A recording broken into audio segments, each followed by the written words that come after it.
Hello everyone, welcome to day 6 with Gina. Today I am starting off with a napkin. I thought that there were more layers, but it was just the two. So I found this napkin as I was walking by. I looked and I saw it and I was like, hey, I think I'll use a napkin today. And that's why it's showed up here in the video. And I thought that those words could be cool on the card. So I thought, okay, I'll use that part of the napkin. I'm just using regular school glue here and spreading it with my fingers. And I just thought happiness, what is it? As flower. Now it's kind of weird. I was like, happiness as flower. What is that supposed to mean? As, it's missing a preposition somewhere or something. But I was like, yeah, it sounds happy. It looks happy. I like the colors. Let's do it. And I know it looked like I was impatient and I didn't allow it to stick and dry, but I didn't want it to stick fully and completely. I wanted some rough edges. Oh, I should have roughed up the edges of the card. I did not. Next time. So I just went in bold and I covered it. I know when I when I made my first mark, I was like, sharp intake of breath.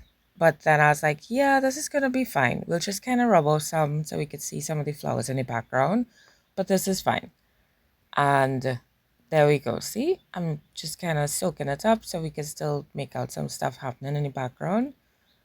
And I thought that that was really nice and I actually enjoyed it.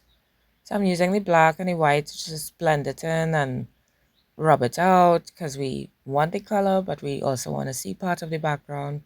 And I was going to do more of the card. And then, yeah, here I decided, yeah, let's move these words. I don't really like it anymore. I don't think I want it. It doesn't make sense.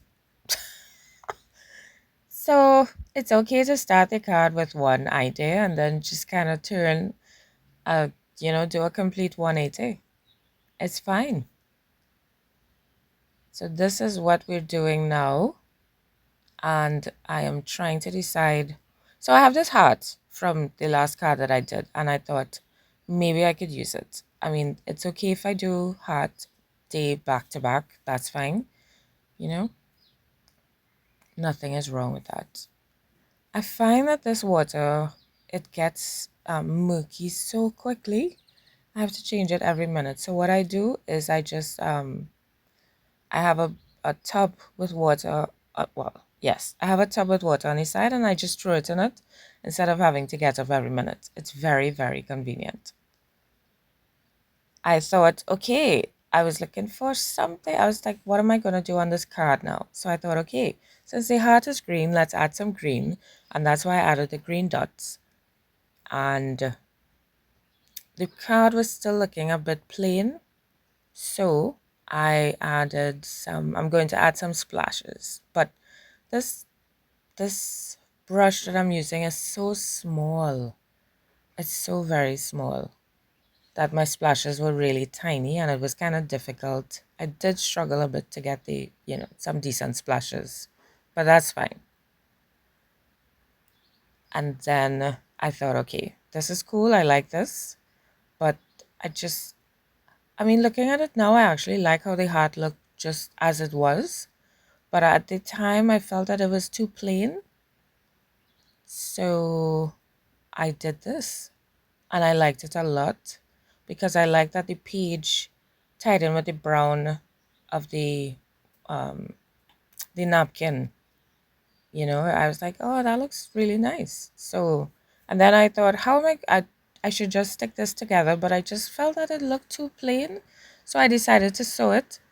And I'm just putting a very, very, very rough stitch on top of my focal point because I also want to do more sewing on in my art, using in my art.